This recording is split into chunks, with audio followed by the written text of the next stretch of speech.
Hello बच्चों, कैसे हैं आप सब? बढ़िया होंगे। और मैं आपके सामने एक ऐसा महत्वपूर्ण टॉपिक लेके आया हूँ, क्लास 12th फिजिक्स का। ऐसा टॉपिक जो हर बार एग्जाम में यहाँ से क्वेश्चन आता है। यहाँ से न्यूमेरिकल भी बनता है, ऑब्जेक्टिव क्वेश्चन भी बनते हैं। और हर बोर्ड के अंदर एमपी, यूपी, राजस्थान, बिहार, कोई भी बोर्ड हो, इस कूलाम के नियम का जो टॉपिक है, ये यहाँ से हर साल क्वेश्चन बनता है, फिक्स है। यहाँ से हर बोर्ड के अंदर हर साल एक क्वेश्चन कंपलसरी है आना। ठीक है, ध्यान रखना कि ये जो टॉपिक है, हम बात कर रहे हैं फिजिक्स का पहला चैप्टर। फिजिक्स के पहले चैप्टर की बात कर रहे हैं। क्या नाम है? वैद्युत आवेश तथा क्षेत्र। हम बात कर रहे हैं फिजिक्स का पहला चैप्टर, वैद्युत आवेश तथा क्षेत्र। ठीक है, इसके अंदर हम पढ़ने वाले हैं कूलाम का नियम, एक ऐसा मोस्ट आईएमपी नियम जो कि जिसके बारे में जितना कहूं उतना कम है। ठीक है, तो इतना आप समझ गए होंगे कि हम आज क्या पढ़ने वाले हैं। इसके लिए मैं आपको बता दूं कि ये इतना आईएमपी है, आईएमपी है, मोस्ट आईएमपी है, मोस्ट। ठीक है, मोस्ट आईएमपी है, ध्यान रखना। कूलाम के नियम के बिना ये पहले चैप्टर की नींव अधूरी है। अगर आपको कूलाम का नियम समझ में नहीं आया तो फिर ये चैप्टर कम समझ में आएगा, ध्यान रखना। लेकिन मैं आपके लिए इस तरीके से आज कूलाम का नियम समझाऊंगा कि आपके रग रग में कूलाम का नियम होगा, आपकी जुबान पे कूलाम का नियम होगा, आपको उंगलियों पे कूलाम का नियम याद करा दूंगा मैं। तो देखिए इस वीडियो को, आप छोटी सी वीडियो, इसमें आप पूरी समझा दूंगा मैं आपको कि कूलाम का नियम क्या है। देखो बेटा, शुरू करते हैं हम कूलाम का नियम। कूलाम बेटा एक साइंटिस्ट है जो कि 1785 में इसने एक नियम दिया। कब? 1785 में कूलाम ने एक नियम दिया। इस नियम के अनुसार कूलाम ने क्या बताया? इस नियम के अंदर कूलाम ने दो चीजें बताई। क्या? कूलाम ने आवेशों के बीच, किसके बीच? आवेशों के बीच आकर्षण और प्रतिकर्षण के बल के बारे में नियम दिया। क्या नियम दिया? आकर्षण बल और प्रतिकर्षण बल से संबंधित क्या दिया? आवेश संबंधित क्या दिया? नियम दिया, जिसे हम किस नाम से जानते हैं? कूलाम नियम से जानते हैं। कब दिया? 1785 में कूलाम नामक वैज्ञानिक ने क्या दिया? कूलाम का नियम दिया। ठीक है, हम बात करते हैं। इसके लिए हम कुछ समझने के लिए कुछ मान लेते हैं पहले। देखो, जैसे कि हम मान लेते हैं कि Q1 क्या है? एक आवेश है। दूसरा आवेश मान लेते हैं कि दूसरा आवेश Q2 है। Q1 और Q2 क्या है? दो बिंदु आवेश है। ध्यान रखना कि जो नियम दिया है वो बिंदु आवेशों के लिए दिया है। किसके लिए दिया है? बिंदु आवेश। तो इसलिए हम क्या कहेंगे? और वो भी किसके लिए? स्थिर बिंदु आवेश।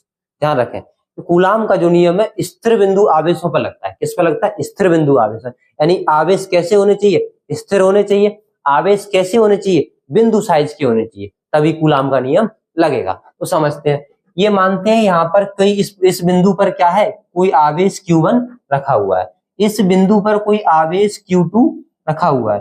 ठीक है, हम समझते हैं थोड़े। अब मान लेते हैं कि इस पॉइंट को हमने नाम दे दिया A, इस पॉइंट का नाम दे दिया B। यानी बिंदु A पर क्या रखा हुआ है? क्या रखा हुआ है? Q1 आवेश। बिंदु B पर क्या रखा हुआ है? Q2 आवेश। बेटा मैं आपको बता दूं कि आवेशों के बीच में दो प्रकार का बल लगता है। कितने प्रकार का? दो प्रकार का। एक आकर्षण, एक प्रतिकर्षण। आकर्षण कब लगता है? प्रतिकर्षण कब लगता है? तो इसको थोड़ा सा समझ लेते हैं, इसका बेसिक है। ठीक है, समझ लेते हैं। आकर्षण बल कब लगता है? आकर्षण बल, आकर्षण बल, आकर्षण बल कब लगता है? जब दोनों आवेश कैसे होंगे? कैसे होंगे? विपरीत होंगे, यानी अलग अलग होंगे। यानी एक माइनस होगा, एक प्लस होगा। जैसे एक आवेश प्लस है, एक आवेश माइनस है, तो इनके बीच में जो बल लगेगा वो कौन सा लगेगा? आकर्षण बल लगेगा। कौन सा लगेगा? यानी विपरीत आवेशों के बीच जो बल लगता है वो आकर्षण बल लगता है। यहीं पर हम बात कर लेते हैं, एक आवेश प्लस है, दूसरा भी क्या है? प्लस है। अब इन दोनों आवेशों के बीच में जो बल लगेगा वो प्रतिकर्षण का बल लगेगा। किसका बल लगेगा? प्रतिकर्षण का, प्रतिकर्षण का। सर दो माइनस माइनस हुए तो? हाँ, दो माइनस माइनस होंगे तब भी ये कैसे आवेश है? दोनों समान आवेश है। और दोनों समान आवेशों के बीच में हमेशा क्या लगता है? प्रतिकर्षण बल ही लगता है। क्या लगता है? प्रतिकर्षण। तो दो प्लस प्लस हो तो प्रतिकर्षण, दो माइनस माइनस हो तो प्रतिकर्षण, एक प्लस एक माइनस है तो क्या लगेगा? आकर्षण। इन्हीं को लेकर के कूलाम ने अपना नियम दिया। क्या नियम दिया? तो समझते हैं। इसको थोड़ा सा मैं हटा दूं,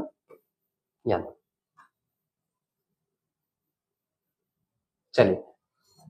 कूलाम ने क्या कहा कि हमने इसके अकॉर्डिंग हमने क्या मान लिया, ये दो बिंदु मान लिए, बिंदु ए पर Q1 आवेश रखा है, बिंदु बी पर Q2 आवेश रखा है। बेटा इन दोनों बिंदुओं के जो बीच की दूरी है, तो हट गया, इन दोनों बिंदुओं के बीच की जो दूरी है वो हमने मान ली कितनी है, r है। इन दोनों बिंदुओं के बीच की दूरी कितनी मानी, दोनों बिंदुओं की बीच की दूरी कितनी है, r है। इस बात का ध्यान रखना। बेटा इस नियम के अनुसार क्या होता है, समझते हैं इस नियम के अनुसार। किसके नियम, कूलाम के नियम के अनुसार। तो लिखेंगे इस नियम के अनुसार, इस नियम के अनुसार। बेटा किस नियम के अनुसार बात कर रहा हूं मैं आपसे बात कर रहा हूं कूलाम के नियम के अनुसार। तो समझते हैं इस नियम के अनुसार, थोड़ा सा इसको सही ले, इस नियम के अनुसार किन्हीं दो स्थिर बिंदु आवेश, सुनो ध्यान से, किन्हीं दो, कैसे, स्थिर बिंदु आवेश। इस नियम के अनुसार किन्हीं दो स्थिर बिंदु आवेश के बीच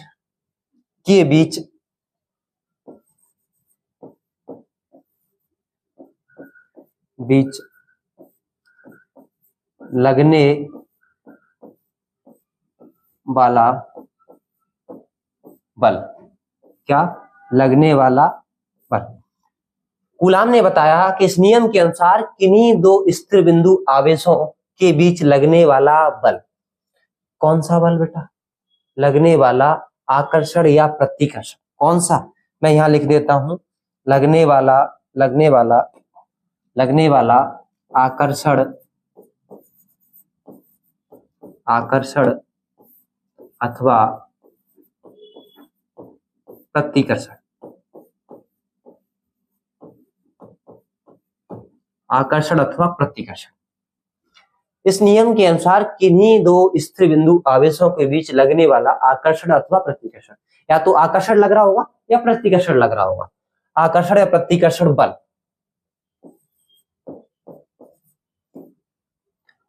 उन दोनों कौन से वाले, ये दोनों, उन दोनों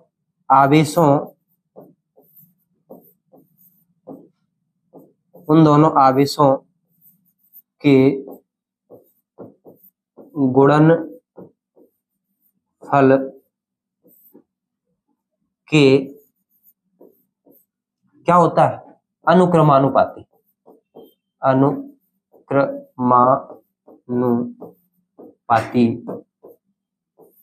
होता है। क्या होता है, अनुक्रमानुपाती होता है। बात समझ में आ रही है? यानी कि क्या बोला इस नियम से कि इन जिनके बीच में जो आकर्षण प्रतिकर्षण बल है वे दोनों आवेशों के गुणनफल के क्या होता है, अनुक्रमानुपाती। तथा आगे एक लाइन इसने और बोली, तथा इनके बीच की दूरी के वर्ग के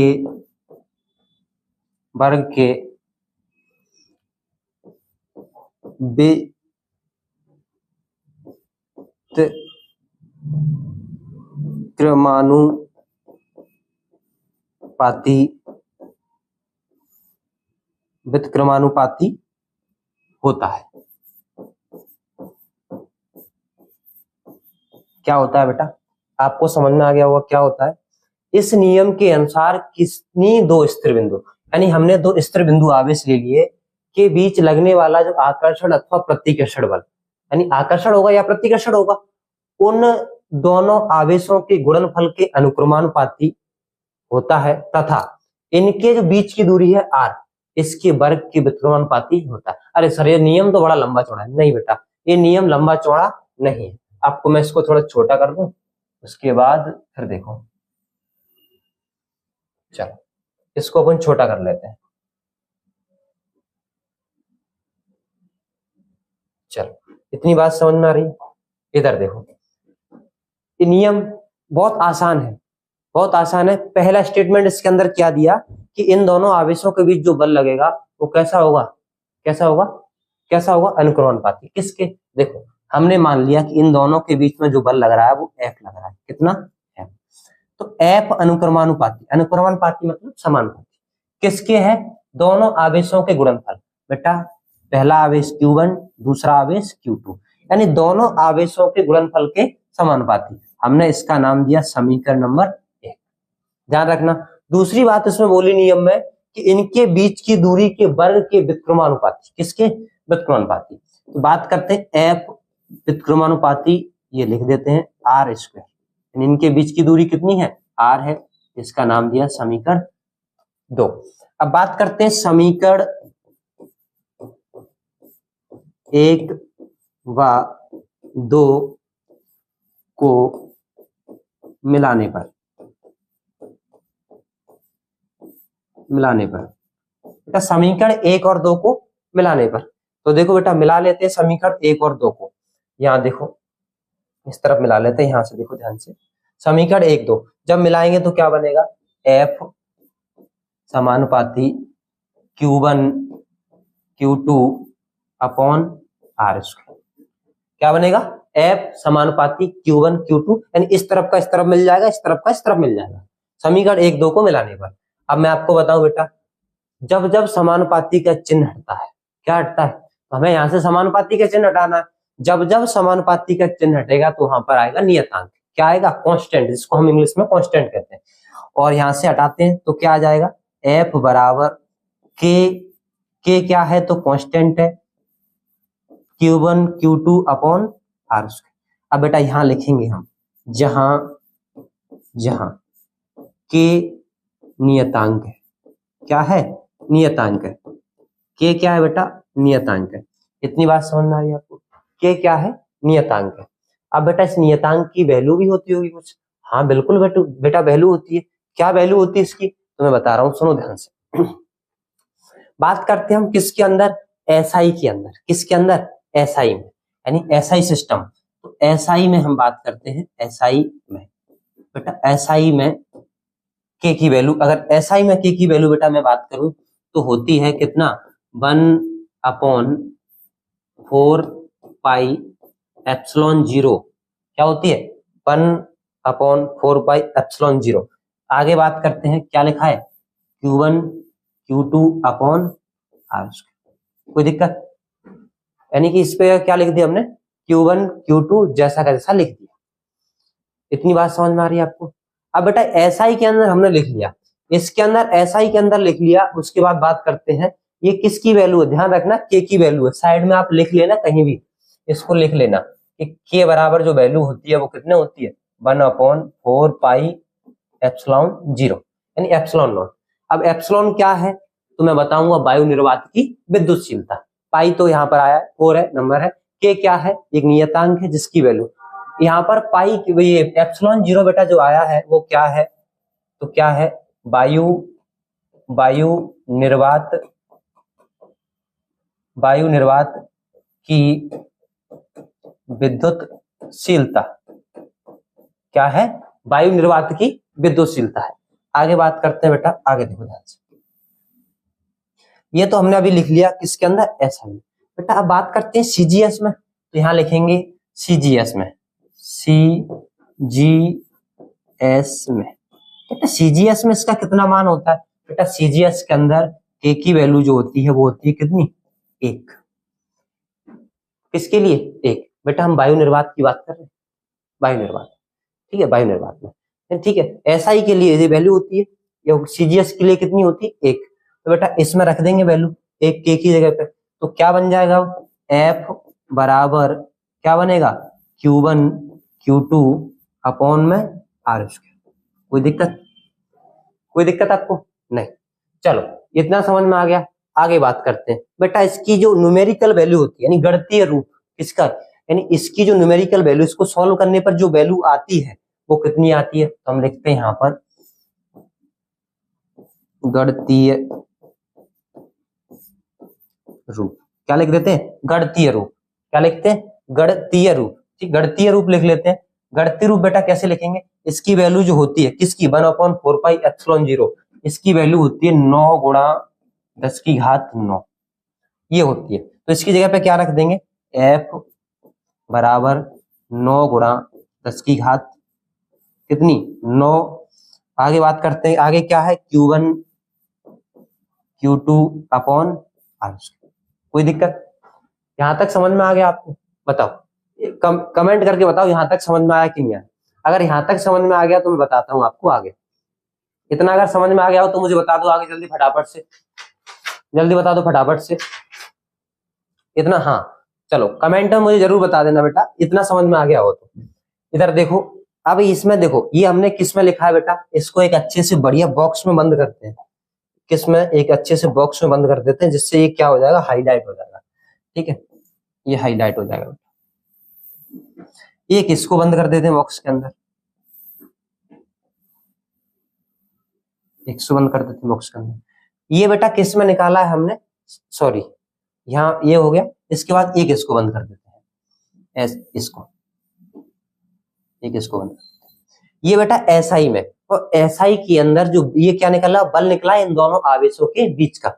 एसआई के अंदर इनकी जो मात्रक होता है बल का, वो होता है बेटा न्यूटन।